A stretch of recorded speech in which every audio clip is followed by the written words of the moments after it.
After my son's fraud destroyed my company and reputation, I ended up waitressing. One day, a wealthy businessman joked, "Financial advice, waitress."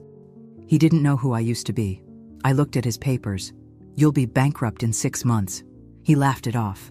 Next day, 6 a.m. sharp, he was at my door. If you're watching this, subscribe and let me know where you're watching from. Let me take you back to how this all started. 2 years ago, I was Catherine Wells, senior partner at Wells & Associates Financial Consulting.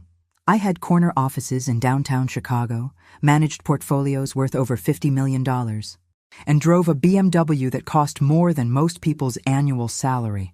My clients included tech entrepreneurs, real estate moguls, and old money families who trusted me with their generational wealth. Then my son Michael decided to play Gordon Gekko with client funds. The FBI raid happened on a Tuesday morning in October. I was reviewing quarterly reports when agents in navy jackets stormed through our mahogany doors like they owned the place, which, legally speaking, they did once they slapped those seizure notices on everything from my coffee mug to my diplomas.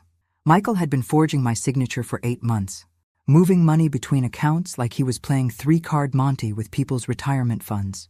$2.7 million gone, along with my reputation, my license, and my sanity. The irony wasn't lost on me. I'd spent 30 years teaching people how to spot financial red flags, and my own son had been waving them right under my nose. The media had a field day. Financial advisor's son bilks clients in Ponzi scheme. My name was attached to every headline, even though I was victim number 1. The lawsuits came next. Civil suits from clients who lost their savings, criminal proceedings that cleared me legally but destroyed me professionally. Even vindicated, nobody wanted financial advice from the woman whose own family had robbed them blind. By Christmas, I was 68 years old with $47 in my checking account and a studio apartment in a neighborhood where sirens were the dominant musical genre. That's when I saw the help wanted sign at Murphy's Diner. Murphy's Diner wasn't exactly what you'd call fine dining. The coffee tasted like it had been filtered through old gym socks. The vinyl booths had more cracks than a Chicago sidewalk in February, and the fluorescent lights made everyone look like they were suffering from some exotic disease. But it paid cash daily, didn't require references, and the owner, Tommy Murphy, didn't care that I'd been plastered across the financial pages for all the wrong reasons. "You ever waitress before?" Tommy asked during my interview, which consisted of him looking me up and down while wiping his hands on a stained apron. "I've been serving people for 30 years, I said. It wasn't technically a lie. The job was harder than managing million-dollar portfolios, if you can believe that. At least hedge fund managers said please when they were being condescending.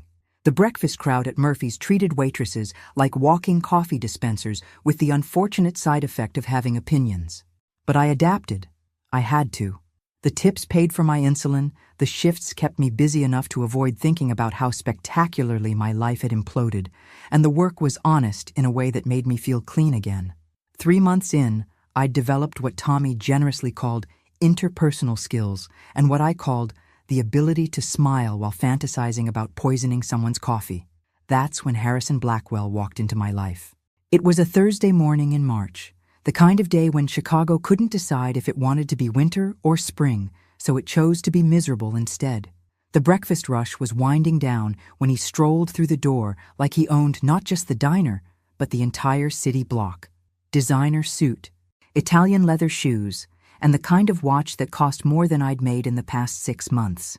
He was probably in his mid-50s, with silver-gray hair and the confident bearing of a man who'd never heard the word no applied to anything he wanted. He settled into booth 7, pulled out his phone, and immediately began conducting what sounded like a hostile takeover via speakerphone, because apparently common courtesy was for people who couldn't afford $1,000 suits. "Excuse me," I said, approaching his table with my best customer service smile. "I'm going to need you to lower your voice or take that call outside. Other customers are trying to enjoy their breakfast." Harrison Blackwell looked up at me like I'd suggested he donate a kidney to charity.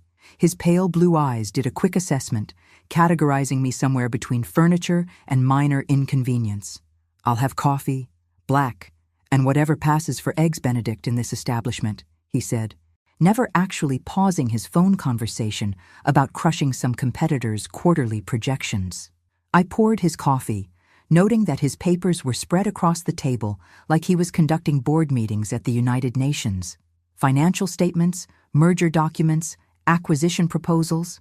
My trained eye couldn't help but spot familiar warning signs in the scattered documents, old habits dying hard as concrete. 20 minutes later, he was still talking, now discussing some real estate deal in Miami with enough volume to wake the dead. The other customers were shooting dirty looks, and Tommy was giving me the "handle this or you're fired" stare from behind the counter. "Sir," I tried again. "I really need you to—" "Hold on," he said into the phone, then looked at me with the expression of a man addressing a particularly slow child. "Do you understand that this call is worth more than you'll make in your entire lifetime?" The diner went quiet. Even the coffee pot stopped percolating, like it was holding its breath waiting for what came next. I looked down at the papers scattered across his table. Blackwell Enterprises, real estate acquisitions, tech startup investments. And right there, visible in the scattered documents, the kind of leverage patterns and cash flow indicators that had kept me awake at night when I saw them in other portfolios. "Actually," I said, my voice carrying just loud enough for the whole diner to hear, "I understand that you're about to lose everything you think you own." He blinked, clearly not expecting his waitress to have opinions about his business empire. "I beg your pardon? Those leverage ratios look dangerous. Your cash flow structure appears unstable, and from what I can see, you're carrying more debt than your asset base can reasonably support." The silence in the diner was now complete. Harrison Blackwell stared at me like I'd started speaking ancient Greek. "I'm sorry," Harrison said, his voice dripping with condescension, "but I don't recall asking for financial advice from the waitress." The words hit the diner like a slap. A few customers chuckled, the uncomfortable kind of laughter that happens when someone with power humiliates someone without it. Tommy's face went red, but he didn't intervene. Not for a waitress challenging a customer who probably spent more on lunch than Murphy's made in a week. I felt the familiar burn of shame creeping up my neck, the same feeling I'd had during every news interview, every courtroom appearance, every moment when people looked at me like I was some kind of con artist instead of the victim of one. But then I looked down at those papers again, at the patterns that didn't lie, even when everything else did. "You're right," I said, my voice steady as winter. "You didn't ask, but if you had, I'd tell you to get a full audit of your financial structure before it's too late. What I can see from here suggests you're heading for serious trouble." Harrison's laugh was sharp and mirthless. "Is that so? And what exactly qualifies you to make such bold predictions about my business?" "Experience," I said simply. "I've seen enough balance sheets to recognize the warning signs, even from scattered documents on a diner table." The color started to drain from his face. "That's quite enough," he said, standing abruptly and gathering his papers. "I don't know where you think you learned to read financial statements, but—" "Catherine Wells," I said, quietly. He froze. "Wells and Associates Financial Consulting. I managed portfolios for 30 years before my son destroyed my company. I've seen more financial disasters than you've had board meetings, and yours has all the classic warning signs." Harrison stared at me for a long moment, his expression cycling through disbelief, anger, and something that might have been fear. "Impossible," he muttered, but his voice lacked conviction.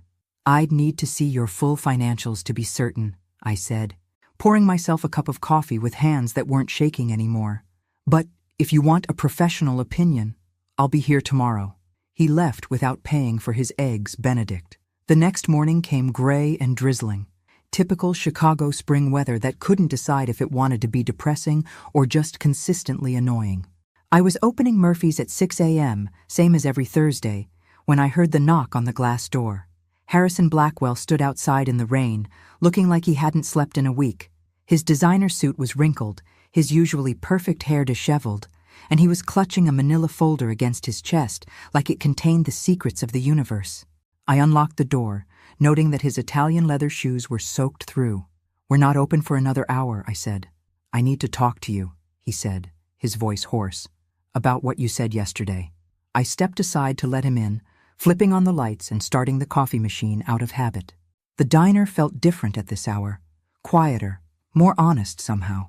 Like secrets were easier to tell before the rest of the world woke up. "Coffee?" I asked. He nodded, sliding into the same booth he'd occupied yesterday.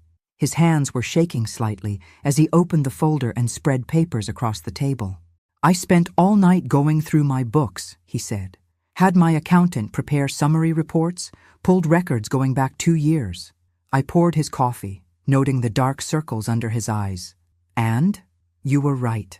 The words came out like he was confessing to murder. "About the warning signs, the leverage problems, all of it.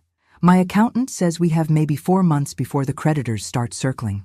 I sat down across from him, curious despite myself. In my old life, clients came to me before they reached the cliff edge, not after they'd already started falling. "How did you see it so quickly?" he asked. "My own financial team didn't catch what you spotted in 20 minutes. Your financial team gets paid to tell you what you want to hear," I said, sipping my coffee. "I don't." Harrison laughed, but there was no humor in it. Brutal honesty from the woman I insulted in front of a room full of strangers. "There's some irony for you." "There usually is." He leaned forward, his pale blue eyes intense. "I need your help, Catherine. I don't know what that looks like or what it costs, but I need someone who can see through the bullshit and tell me if there's a way out of this mess." "I'm a waitress," I reminded him. "You're Catherine Wells," he said, "and despite everything that happened, you were one of the best financial minds in Chicago before your son destroyed your company." I felt something stir in my chest, a feeling I hadn't experienced in 2 years. Professional pride, maybe? Or just the simple pleasure of being recognized for something other than my son's crimes. "What exactly are you asking me?" "I'm asking you to save my company." "Save your company?" I repeated, making sure I'd heard him correctly. "Mr. Blackwell, I serve coffee and take orders for eggs. I haven't touched a financial consulting project in 2 years, and when I did, it ended with FBI raids and criminal investigations. Because your son was a thief," Harrison said bluntly. "Not because you were incompetent." The words hung in the air between us. It was the first time in 2 years that anyone had made that distinction without being paid to represent me legally. "Besides," he continued, "what do you have to lose? You're working at a diner in a neighborhood where the sirens play lullabies. I'm offering you a chance to do what you were born to do. And if I can't fix it? If your company collapses anyway?" Harrison shrugged. "Then at least I'll go down knowing I tried everything, including swallowing my pride and asking a waitress for help." I studied his face, looking for signs of deception or desperation. Both were there, but underneath was something else. Respect, maybe, or just the recognition that pride was a luxury he could no longer afford. "I'd need to do this legally," I said slowly. "I maintained my Series 66 license and kept my LLC active. Old habits. Never thought I'd need them again." "You still have your credentials?" Financial advising was my life for 30 years. Even after everything collapsed, I couldn't quite let go completely. Harrison's expression shifted to something approaching relief. "Then we can do this properly." "I'd need complete access," I continued. "Every bank statement, every loan document, every contract and agreement. No secrets, no off-limits files. Done. I'd need authority to make recommendations. If I say restructure something, you consider it seriously. If I say liquidate an asset, you evaluate it." "Understood. And I'd need my old consulting rate," I said, naming a figure that made his eyebrows rise. "Plus equity if we turn this around. If I save your company, I own part of it." Harrison was quiet for a long moment, calculating risks and rewards with the desperation of a drowning man being offered a life preserver that might be made of concrete. "Agreed," he said finally. "But I have one condition, which is, we position this as bringing in independent strategic consulting, professional turnaround expertise. My board doesn't need to know you've been working at Murphy's." I almost laughed. From senior partner to waitress to independent consultant. At least this trajectory was pointing upward again. "Ashamed to admit you found your consultant in a diner. Ashamed to admit I need outside help at all," he corrected. "My business reputation is hanging by a thread." Fair enough. In the corporate world, admitting weakness was like chumming shark-infested waters. "When do we start?" I asked. "How about now?" Harrison pulled out his phone and dialed. "James? It's Harrison. I need you to prepare a complete financial package for Wells Strategic Consulting. Everything. Yes, everything. Have it ready by noon. He hung up and looked at me with something approaching hope. "Welcome back to the game, Catherine Wells." I refilled his coffee cup, my hands steady for the first time in months. Let's see if I remember how to play. Harrison's office occupied the entire 42nd floor of the Blackwell Tower, with floor-to-ceiling windows offering a view of Lake Michigan that probably cost more per square foot than most people's houses. When his assistant, James, handed me the comprehensive financial files, I felt like an archaeologist discovering a lost civilization. "Mr. Blackwell is in meetings until 3, James said, his tone suggesting that independent consultants who used to be waitresses ranked somewhere below office furniture in his hierarchy of respect. "Perfect," I said, settling into the conference room with my coffee. I work better without an audience.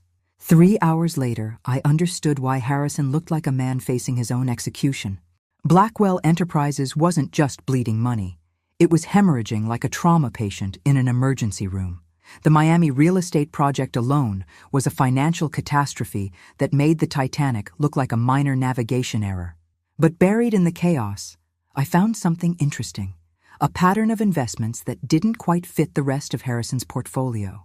Tech startups, biomedical research, clean energy projects, all showing modest but steady returns while his flashier ventures crumbled. When Harrison returned from his meetings, he found me reorganizing his entire financial structure on the whiteboard like I was planning a military campaign. "How bad is it?" he asked, loosening his tie. "Worse than you thought," I said, capping my marker, "but not as hopeless as it looks." I walked him through the analysis, explaining how his ego had led him to chase high-profile deals while ignoring the solid, unsexy investments that were actually making money. His face grew paler with each revelation. "So what you're telling me," he said slowly, "is that I'm an idiot. I'm telling you that you're a successful businessman who started believing his own press releases," I corrected. "There's a difference, though the end result is remarkably similar." Harrison laughed despite himself. "Brutal honesty strikes again. You wanted someone who wouldn't blow sunshine up your assets," I reminded him. "I'm delivering as advertised."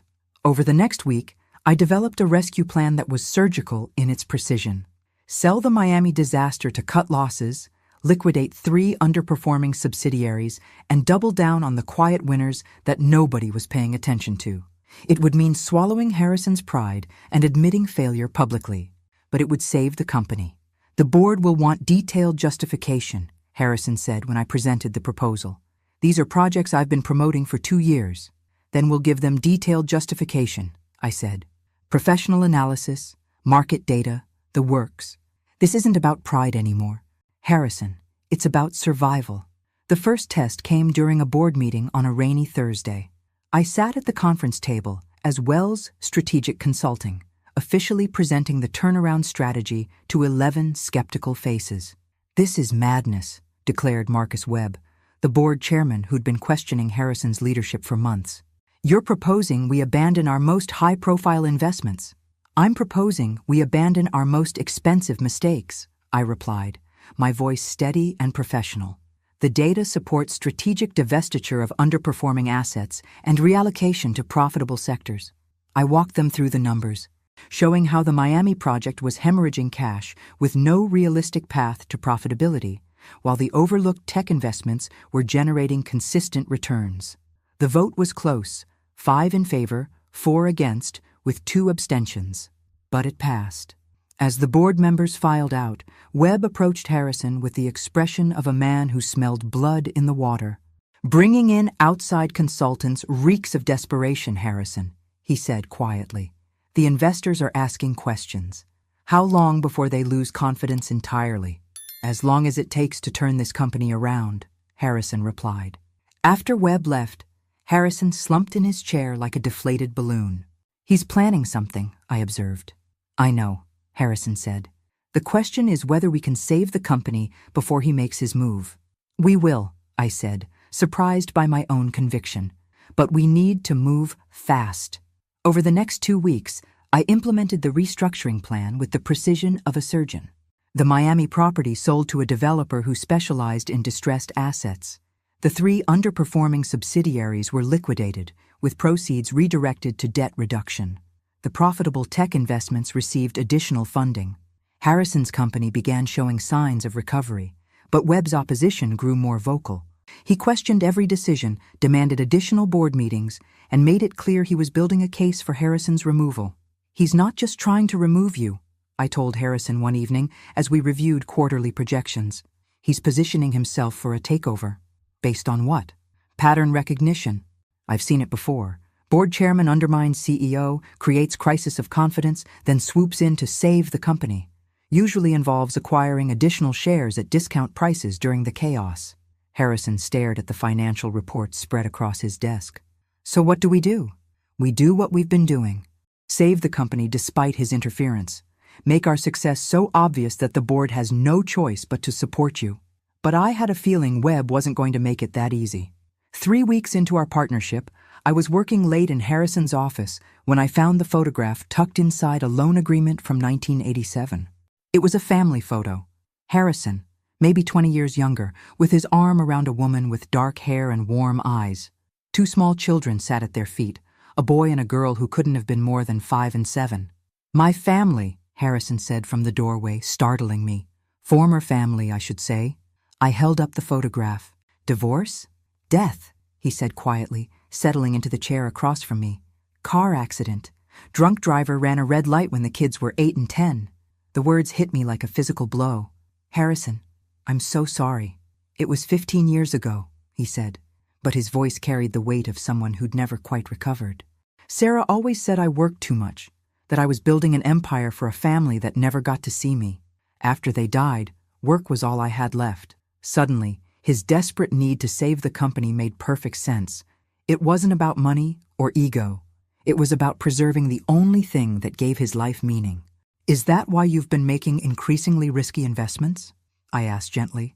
"Because the safe choices remind you of what you lost?" Harrison was quiet for a long moment.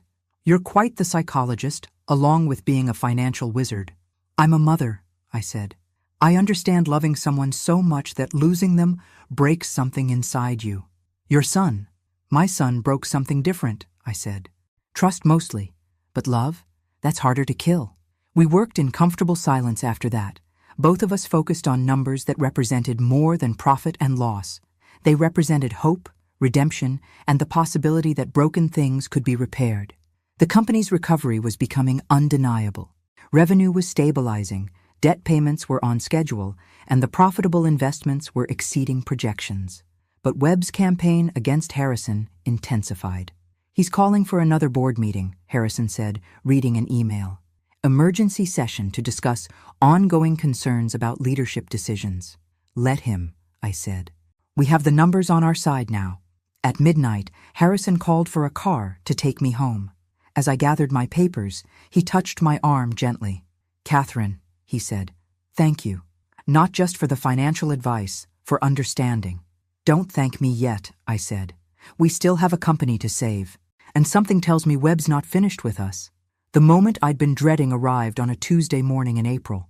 I was reviewing quarterly projections when James burst into the conference room with panic in his eyes. "Ms. Wells," he said, "there are FBI agents in the lobby asking for you." My blood turned to ice water. After 2 years, I'd thought the investigations were finally over. But apparently, someone had connected Catherine Wells, the consultant, to Catherine Wells from the financial scandal. "Do they have a warrant?" I asked, my voice calmer than I felt. "I don't know. Mr. Blackwell is handling it, but they're insisting on speaking with you." I walked to Harrison's office with the resignation of someone approaching the gallows.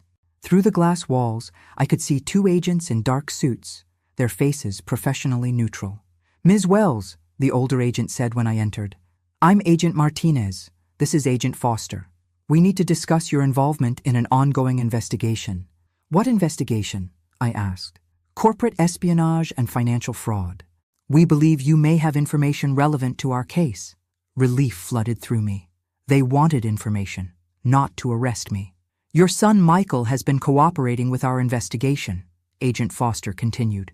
"He's provided information about a conspiracy involving multiple financial firms, including your former company." "A conspiracy?" "According to Michael's statement, someone approached him 3 years ago with a proposal to destabilize certain financial consulting firms. The goal was to acquire their client lists and assets at discount prices. The room spun slightly. Someone approached Michael before the fraud began, a board member of a major corporation who specializes in acquiring distressed companies. Michael claims this person provided specific instructions on how to make the fraud look like a family business gone wrong. Harrison's face went white. Are you saying Catherine was specifically targeted? We believe so, yes. The fraud wasn't random. It was orchestrated to destroy Wells and Associates so the assets could be acquired cheaply. Agent Martinez pulled out a photograph and placed it on the desk. Marcus Webb, in what appeared to be a restaurant, sitting across from a younger man I recognized as my son. Do you recognize this man, Ms. Wells? I stared at the photograph, feeling pieces click into place with sickening clarity. That's Marcus Webb. He's on Mr. Blackwell's board of directors. Mr. Webb has been under surveillance for 6 months, Agent Foster said. We believe he's been using this method to acquire multiple companies, create financial chaos, then swoop in to purchase assets at pennies on the dollar. Harrison stood abruptly and walked to the window. That's why he's been trying to remove me. If Blackwell Enterprises fails, he can acquire it himself. Exactly. But with Ms. Wells helping to turn the company around, his plan is failing, which is why we need your help. What kind of help? I asked. We need you to attend tomorrow's board meeting, Agent Martinez said, wearing a wire. The emergency board meeting Webb had called for the next afternoon was standing room only. Webb arrived with his alliance of co-conspirators, clearly expecting to deliver the killing blow to Harrison's leadership. The wire I wore felt like a lead weight against my chest, but Agent Martinez's voice in my earpiece was steady and reassuring. Ladies and gentlemen, Webb began, standing at the head of the conference table. We're here to discuss the continued financial instability of this company and the need for new leadership. He launched into a prepared speech about Harrison's poor judgment, questionable consulting choices, and the need for immediate change. But I noticed his eyes kept darting to me, as if he recognized something familiar but couldn't quite place it. The numbers don't support your concerns, Marcus, I said when he finished. Blackwell Enterprises has shown consistent improvement over the past 2 months. Revenue is stabilizing, debt is being reduced, and profitable sectors are expanding. Webb's face darkened. And who exactly are you to make such assessments? Wells Strategic Consulting appears to have materialized out of nowhere. Catherine Wells, former senior partner at Wells and Associates Financial Consulting, I said, standing slowly. You might remember my company. You helped destroy it 3 years ago. The room went dead silent. Webb's face went through several color changes before settling on a pale gray. I have no idea what you're talking about, he said, but his voice lacked conviction. Agent Martinez from the FBI might disagree, I said, nodding toward the door. As if summoned by my words, the conference room doors opened and federal agents entered. Marcus Webb, Agent Martinez said, you're under arrest for conspiracy to commit wire fraud, corporate espionage, and racketeering. In the chaos that followed, as Webb was led away in handcuffs and several board members scrambled to distance themselves from the scandal, Harrison and I stood together by the windows. The wire recording had captured everything. Webb's admission that he'd orchestrated multiple company failures, his plan to acquire Blackwell Enterprises, and enough evidence to connect him to the destruction of my original company. So, Harrison said quietly, what happens now? Now we rebuild, I said. Your company, my reputation, everything they tried to destroy. Together? I looked at this man who had insulted me as a waitress and then trusted me to save everything he valued, who had stood by me when the FBI came calling and never questioned my integrity. Together, I agreed. 6 months later, Blackwell Enterprises was thriving under new leadership, and Catherine Wells was once again a name associated with financial excellence rather than scandal. The insurance settlement from Webb's crimes had restored most of my original clients' losses, and Wells Strategic Consulting had a waiting list of corporations seeking turnaround expertise. Sometimes the best revenge is simply refusing to stay down when someone tries to destroy you. And sometimes the most unlikely partnerships become the strongest foundations for rebuilding everything you thought you'd lost forever. At 70 years old, I'd learned that it's never too late to fight back, and success tastes sweetest when it comes after someone has tried their best to break you.